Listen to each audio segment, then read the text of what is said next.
প্রকৃতির কাছে মানুষ কত অসহায় এই ভিডিওটা না দেখলে বোঝা যাবে না।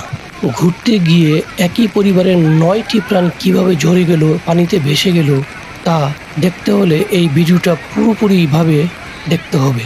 তাদের সাথে ঘুরতে যাওয়া অন্যান্য দর্শনার্থীরাও তাদেরকে অনেকবার বাঁচানোর চেষ্টা করেছে, কিন্তু বাঁচাতে পারেনি।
পাহাড়ি ঢলের কারণে অনেক সময় হঠাৎ করেই পাহাড়ি এলাকায় ঘুরতে যাওয়া মানুষ এরকম বিপদে পড়ে যায়।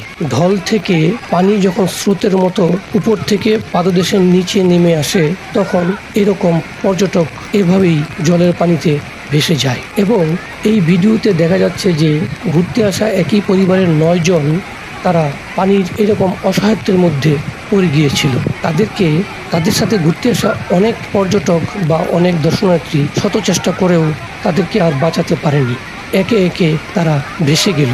তারাও প্রাণপণ চেষ্টা করেছে এবং তাদের কাছে সাহায্য চেয়েছে যে তাদেরকে বাঁচানোর জন্য, কিন্তু বাঁচতে পারেনি।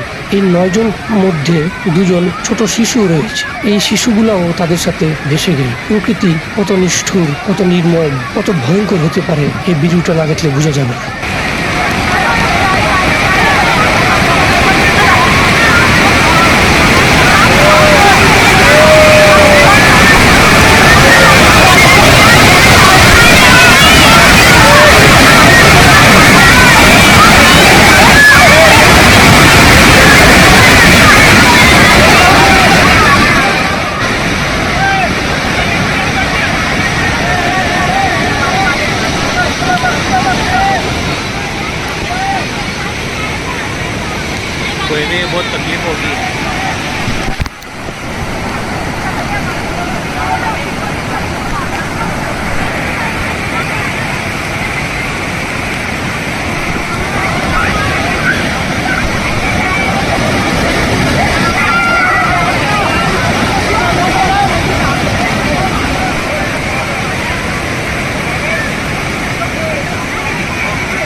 দর্শক মণ্ডলী, দেখলেন যে নয়টি প্রাণ কিভাবে পানিতে ভেসে গেল এবং তারা পাহাড়ের কোথায় কোন পাদদেশে তারা লুকিয়ে গেল এবং তাদের কি অবস্থা হলো আমরা কিন্তু কেউই জানি না। তারা কি মরে গেছে না বেঁচে আছে সেটা একমাত্র আল্লাহই জানে। কাউকে যেন আল্লাহ এই ধরনের পরিস্থিতি সৃষ্টি না করে সেই কামনা করি।